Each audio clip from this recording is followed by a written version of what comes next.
My name is Marie Anderson. I'm 33 years old. And this is the story of how the people who raised me sold my house behind my back, and how I walked back into their lives as the woman who now owned everything they once worshipped. It started in Berlin, on what was supposed to be the best day of my professional life. I had just left the top floor of the Alexanderplatz building, where my team and I had signed a $120 million partnership deal with one of Europe's leading fintech corporations. The ink was still drying. The city below gleamed like something out of a dream, golden light spilling across glass towers, people bustling beneath as if the world moved just for them. I had worked 10 years for that moment. Silent grind. Relentless study. Sleepless nights. I reached for my bag to tuck away the fountain pen I used to sign every major deal.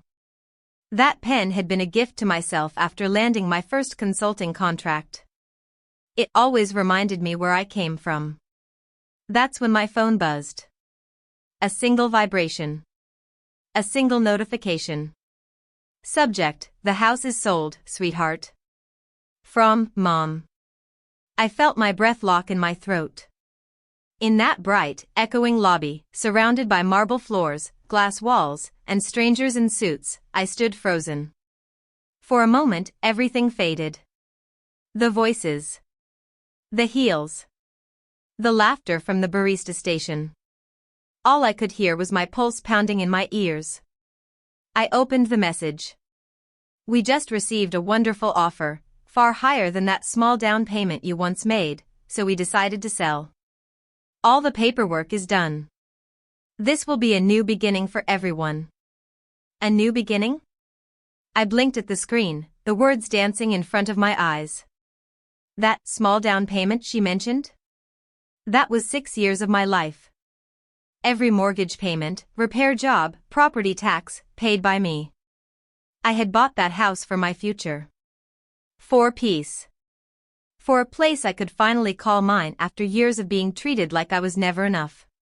But when we first purchased it, my parents insisted the deed remain in their name. Just for safety, they said. Until you're more stable. Back then, I didn't argue. I still needed their approval then. I thought love looked like obedience. I called immediately. She picked up after 2 rings. Marie? Did you see the message? Wonderful news, right, sweetheart? I clenched my teeth to keep my voice steady. Mom, that was my house. A pause. A short one. Then laughter, light and cruel. Oh honey, don't make it sound so heavy. The house belonged to the family. Your father and I needed to free up some cash.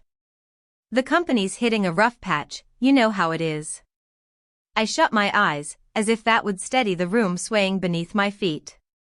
Where am I supposed to stay when I come back? I asked. She chuckled again. Come home, baby. Your room is still here, just like when you were 18. We even left the posters on the wall. Isn't that sweet? Sweet? Just like old times? When I had to fight for every ounce of recognition? When every accomplishment was treated like a fluke while my brother, Peter, the golden boy, was handed everything without lifting a finger? I didn't reply. I couldn't. I ended the call without another word. Then stared at the building's towering floors. I had just closed a deal that would reshape an entire industry, and yet, in that moment, I felt like a child being patted on the head for drawing on the walls. Another message came in. Peter, Mom already told you, didn't she? Such a pity, Marie. But hey, business is business. That line, business is business, was the same one they had used for years to silence me. When I asked about investments, I was told Peter handled the big stuff. When I suggested reworking the family company's logistics system, I was laughed out of the room. You just focus on your little contracts, they said. That day, standing outside in the chilly Berlin air, everything fell into place. The pattern. The manipulation. The way they only ever saw me as a backup plan, someone to extract from, not include. I had kept my head down for too long. But that was the day everything changed. Because they didn't know what I had discovered 18 months earlier, what I had quietly built while they dismissed me. Anderson Logistics, their sacred family company, was drowning. A sinking ship masquerading as a legacy. I had seen the truth when I overheard a conversation at a logistics conference in Dallas. Anderson Logistics? Man, they're not gonna last. They've been defaulting for months. That night, I stayed up until dawn analyzing financial reports. Debts, loss margins, vanishing clients. It was worse than anyone imagined. They had mortgaged the future for the illusion of pride. And that's when I started laying the groundwork. In secret. No confrontation. No declarations.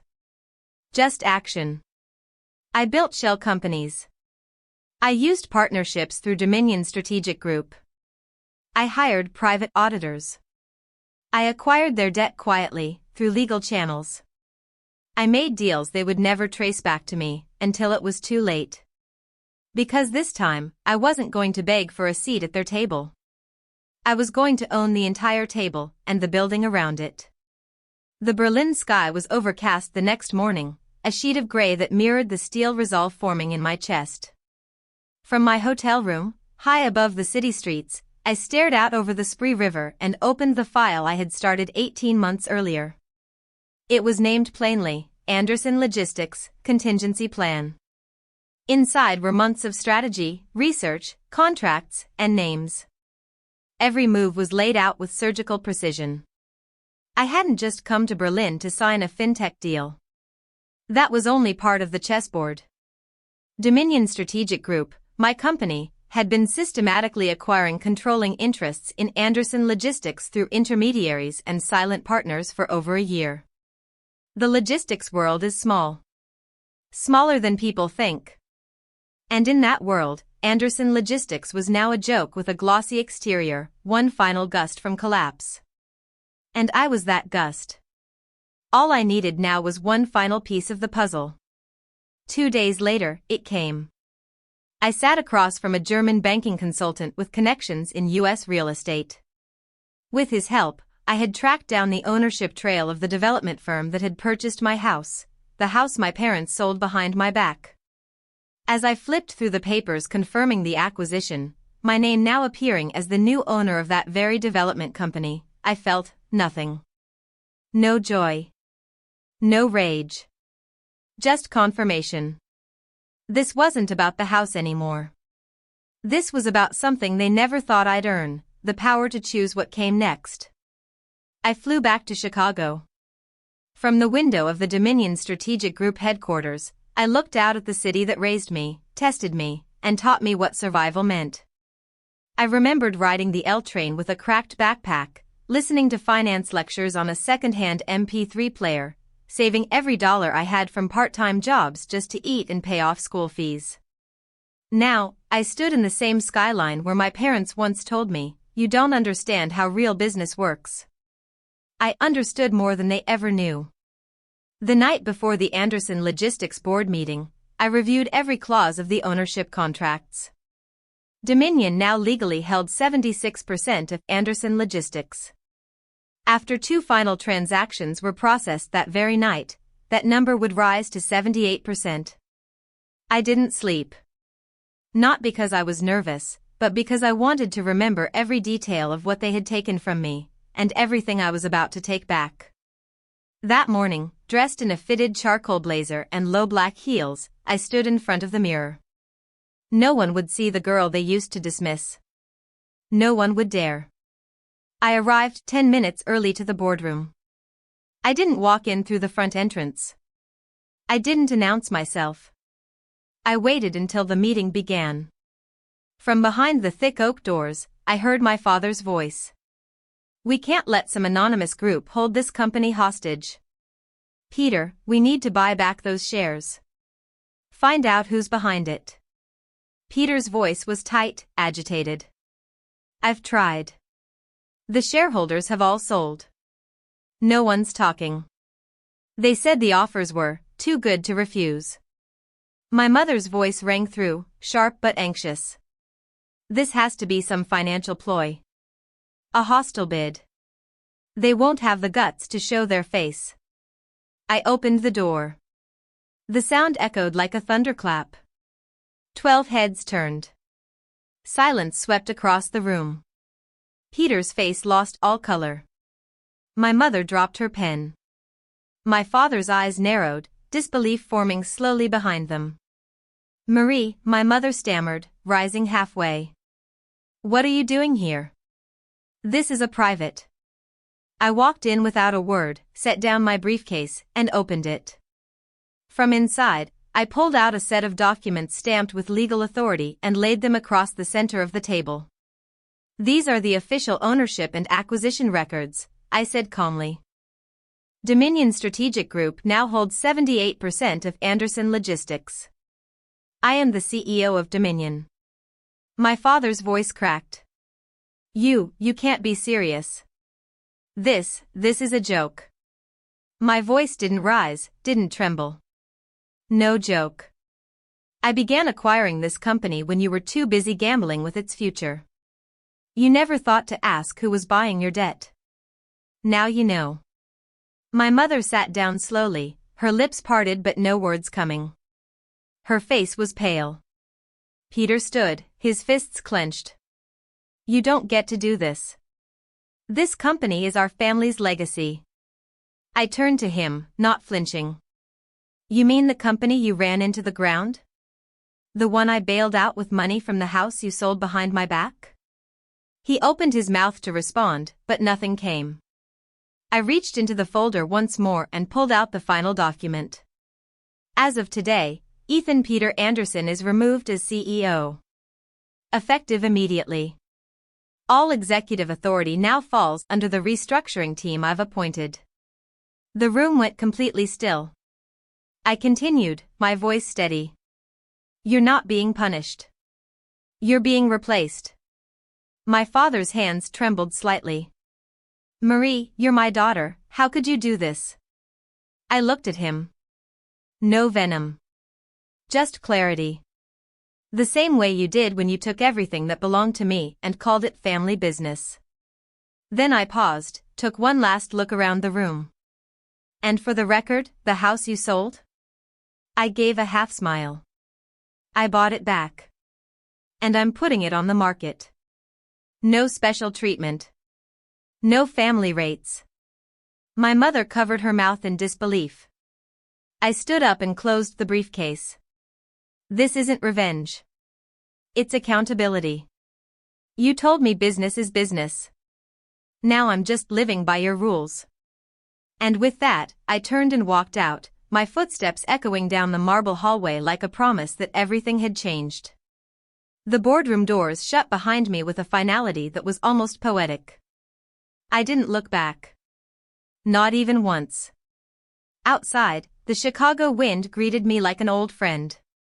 Sharp, cold, and cleansing. My heart beat steadily in my chest, not fast, not furious. Just certain. For the first time in my life, I didn't feel like I had to prove anything. I had already done it. Jason Lee was waiting in the hallway near the elevators. He wore a modest dark suit, nothing flashy, but his presence carried weight, the kind of weight that comes from surviving, from being wrongfully pushed out and still rising again. I nodded to him, and we stepped into the elevator together. Jason had once been the operations director at Anderson Logistics. He was brilliant, disciplined, and loyal. Until my brother Peter fired him 3 years ago for challenging leadership. In truth, Jason had simply pointed out the bleeding flaws in Peter's reckless cost-cutting measures that tanked morale and profitability alike. Now, Jason was my first hire. He would oversee operations as we rebuilt the very company that had once discarded us both. "I still can't believe it," he said softly as we descended. "They didn't even see it coming." "They never do," I replied. "People like them, they think silence means submission. They never consider that someone could be planning something bigger, quietly." He looked at me, pride etched behind his calm gaze. Thank you for bringing me back. You earned it, Jason. This time, we build it right. We exited into the lobby, where a few Dominion staff members waited with transition documents and media preparation materials. I signed what needed to be signed and nodded toward the conference room beyond the lobby's glass wall. They'll sit there for a while, I said, trying to make sense of what just happened. Jason's smile was faint. Let them. The next few weeks were a whirlwind. Emails. Legal restructuring. New contracts. Media briefings. Shareholder meetings. And through it all, I stayed focused on the mission, not just to take over Anderson Logistics, but to rebuild it into something honest, efficient, and respected. First, we severed every last reckless contract Peter had signed to keep up appearances. Some vendors were surprised. Others relieved. A few even sent messages, quiet congratulations, that we were finally righting the ship. Next, we dug into the staffing history.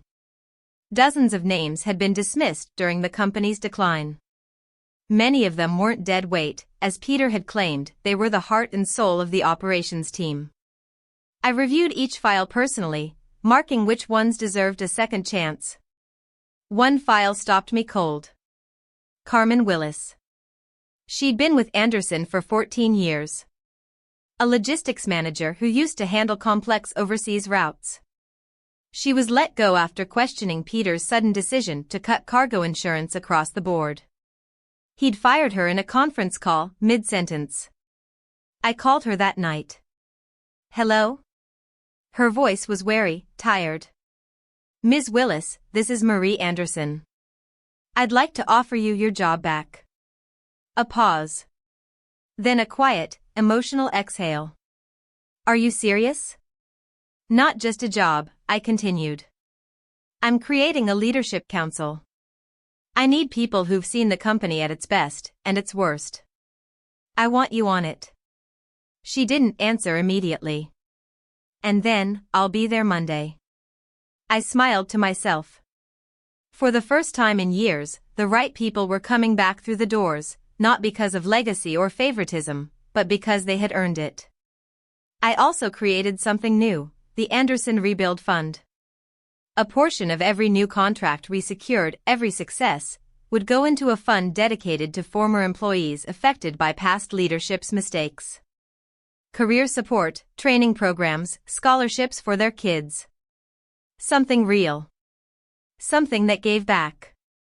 On the day I announced it, I stood before our staff in the same conference room where I'd been silenced countless times as a teenager tagging along to meetings. But this time, the room listened. Fully.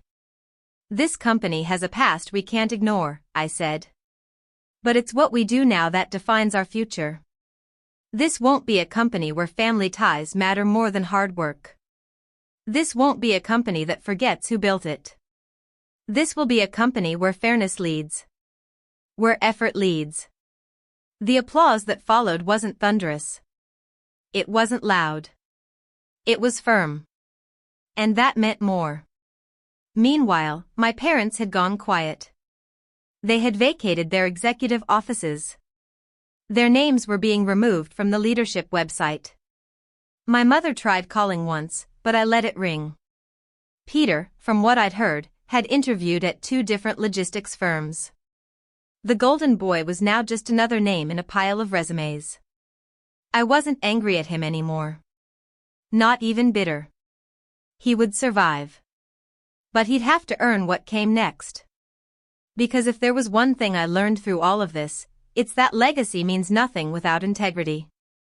And power means nothing without principle. I sat in my corner office weeks later, looking out over the city as the sun broke through the Chicago skyline. It was the very same view my father once called his throne. Now, it was my reminder. That real power doesn't need to scream. It doesn't need to threaten. It waits. It watches. And then, it acts, at exactly the right moment. And I had chosen mine perfectly. 2 weeks after the boardroom takeover, Anderson Logistics no longer resembled the crumbling empire my parents had clung to. The old hierarchy, built on ego, pride, and empty tradition, was gone. And in its place stood something leaner. Smarter. Earned. Yet despite the clarity I had, and the satisfaction in watching good people return to the company with renewed purpose, I couldn't shake one particular shadow that kept circling back in my mind. The house. The one they sold behind my back. It wasn't about the property. Not really. It was about what it stood for. Every hour I'd spent balancing contracts from 2 time zones while climbing up Dominion's ladder, every crack I sealed with my own hands, every bill I'd paid while skipping meals just to stay afloat. They'd taken it like it was theirs to give away. And now, even after buying back the entire development company that owned it, I hadn't stepped inside. Until that Sunday. The morning was gray, Chicago's wind pressing against my coat as I stood outside the front gate, key in hand.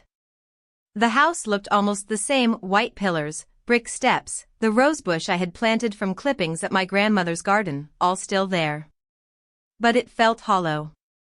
I stepped inside. The floors creaked under my heels, the same sound I used to hear when I came home after long flights and early client meetings. I used to stand in this entryway and whisper, "You're safe now, Marie." Now, the house whispered back something colder, "You were never safe here." In the kitchen, taped to the cabinet, I saw a note in my mother's handwriting. A shopping list from before the sale. Bananas. Paper towels. Hair dye. Normal things. Ordinary life. I stared at the note for a long time, then slowly peeled it off and folded it into my pocket. I walked through the house in silence. The guest room still had the yellow curtains I bought during a trip to Lisbon. The water heater in the basement, repaired with my own 2 hands, still hummed softly. The master bedroom, where I once collapsed into sleep after signing my first 6-figure deal, was empty now. All their fingerprints were gone. Just echoes of me. I stepped outside again and locked the door. I knew what I had to do.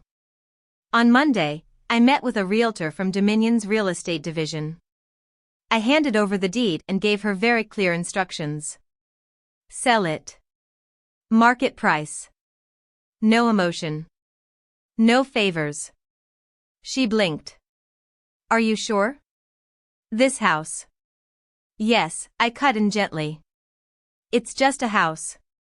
And I'm done paying for the past. That same week, the first media stories began circulating. Silent takeover, how Marie Anderson quietly gained control of her family's logistics empire. From dismissed daughter to CEO, the quiet rise of Dominion's powerhouse. But I didn't read them. Because the real work was still ahead. Anderson Logistics was far from saved. Yes, we had cleaned house. Yes, we had removed dead weight. But we were still dealing with broken trust, scattered vendors, and employee morale that had been hollowed out by years of poor leadership. That's where Jason came in. He designed a new operations blueprint, a modular, scalable system that allowed us to respond to client needs faster, with greater transparency. We brought in young, data-driven analysts. We partnered with veteran shipping consultants who had seen firsthand what corruption in the supply chain could do. And slowly, contracts started coming back. One of our first wins was with a major clean energy firm in Detroit. They had dropped us 3 years ago because Peter had refused to adapt to green shipping standards. When I reached out, I didn't make any excuses. I simply said, we were broken. We're rebuilding. And I want to do it with companies that are building the future, not clinging to the past. 2 days later, they signed a 1-year deal worth $18 million. That night, our core team went out for drinks. Jason raised his glass. To quiet revolutions, he said. And women who plan in silence. Everyone laughed. Even me. But as the laughter faded, I looked around the table, at the programmers, analysts, logistics experts, people who had once been pushed out, and I realized something else. This wasn't just about payback. It was about legacy. But not the kind my parents clung to. Their version of legacy was locked in their own names, their own power, their own control. Mine was different. It was about the people in that room. The quiet fighters. The ones who had been told they weren't enough, just like I was. The ones who had been replaced by someone's brother, son, or cousin. The ones who had been discarded by people too proud to change. That was my legacy. And I'd protect it with everything I had. The next confrontation wasn't scheduled, it arrived as most reckoning moments do, uninvited, unannounced, and in broad daylight. It was a Thursday. I had just finished reviewing the restructuring proposal for our international shipping corridor. The office was calm, Jason was in a meeting across the hall, and I was taking a rare moment to drink my coffee while it was still hot.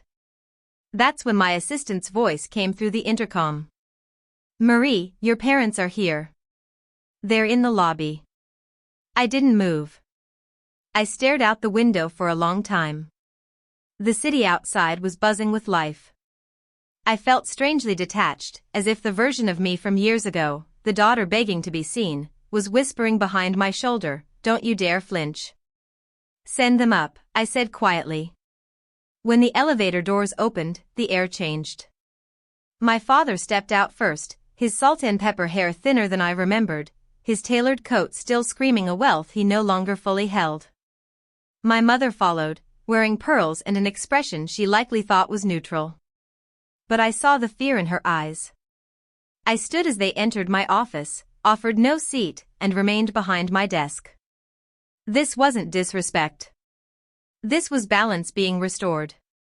"Marie," my father began, his voice too soft, too careful. "We wanted to talk. Just talk." I gestured toward the two chairs across from me. "Then talk." They sat down hesitantly, as if the furniture itself might reject them. My mother leaned forward. "We've made mistakes. We see that now." I waited. "We didn't think you'd ever do something like this," she continued. "We underestimated you. But surely you don't want this wall between us forever. We're still your family." I took a breath. "You're the ones who built the wall," I said. I just stopped trying to tear it down. My father's hands rested on his knees. "We were wrong to sell the house without asking you. We were wrong to dismiss your career for so long. I see that now." I studied him. This was the man who once laughed when I said I wanted to build a company. The man who once told a room full of investors, "Marie's our free consultant, she works for hugs." "You didn't just underestimate me," I said quietly. "You used me. For years." "Marie," my mother whispered, "we're sorry." I almost believed her. But then I remembered the email. "The house is sold, sweetheart." Not a call. Not a question. Just a done deal. Because to them, everything I owned was optional. Borrowed. Disposable. "No," I said softly. "You're not sorry. You're cornered." That hit them both like a slap. My father straightened. "So, what now? You want to cut us out completely? Pretend we were never there?" I stood up slowly, walked around my desk, and leaned against the edge, arms crossed. "No," I said. "I want you to understand something." They looked up, faces drawn, aging rapidly before my eyes. "This isn't revenge," I continued. "This is correction. You ran a business like a family feud. You treated employees like servants. You dismissed every dissenting voice. I'm not here to humiliate you, I'm here to build something that works. Something fair." "But your brother," my mother began. "Peter has a new job," I interrupted. "Middle management. Maybe he'll learn something this time." My father scoffed under his breath, but it sounded hollow. I looked directly at him. "There's a small suburban home waiting for you," I said. "Paid for. No debt. I made sure of that." You'll live comfortably. They both blinked. But don't expect to step back into this company. Don't expect legacy without responsibility. My mother finally broke into tears. We were just trying to keep the company alive, Marie. We didn't mean to. I know, I said. That's the problem. I handed them a folder. Inside, a formal agreement. Severance packages. Non-interference clauses. A line item confirming the sale of the house had been reversed and no further claims could be made. You can either sign this, I said, and walk away with dignity. Or refuse, and watch us fight in court. And I promise you, you won't win. My father stared at the paper for a long time. His jaw tightened. His pride flared, then cracked. He reached for the pen. They signed. As they stood to leave, my mother turned back to me. Marie, she said softly, will we ever be a family again? I didn't smile. I didn't speak with malice. We'll see, I said. But I won't ever be the daughter who's easy to silence again. They walked out in silence. And for the first time in my life, I didn't feel like I had lost something after speaking to them. I felt whole. The silence after they left was almost too loud. I stood by the window in my office, watching as my parents disappeared into the Chicago crowd. No security escort. No drama. Just two people who had finally realized the game had ended, and they'd lost not because I struck them down, but because they never believed I could rise. I didn't feel triumph. Not the kind you expect from movies. No fireworks. No slow claps. Just a slow, exhaling peace. I had fought in silence for so long that even peace felt like a kind of unfamiliar noise. Jason entered a few minutes later, sensing the shift in the air. They came, didn't they? He asked. I nodded. Signed the papers. It's done. He didn't ask how I felt. He knew. Some wounds don't bleed, they just stay open until you finally stitch them yourself. That afternoon, I called a staff-wide meeting. Employees from every department filled the large conference room. Some were still uncertain about the new leadership, others cautiously optimistic. I stood before them not as someone seeking approval, but as someone finally ready to lead without apology. I won't take too much of your time, I began. You've all heard the rumors. The changes. And now you've seen them. I took a breath, my voice calm but firm. This company was founded on tradition. But tradition without progress is just inertia. I'm not here to honor the name Anderson for its own sake. I'm here to rebuild what it means. People leaned forward. They listened. I know some of you were let go unfairly. Others were promoted for the wrong reasons. Some of you stayed in silence just to keep your jobs. But today, I want to tell you, this is not the same company anymore. I revealed the Anderson Rebuild Fund. The staff support systems. The new oversight committee, one that included non-executive employees in every major decision. No one clapped. But people sat straighter. Eyebrows lifted. I could see something changing behind their eyes. Hope. We won't fix everything overnight, I added.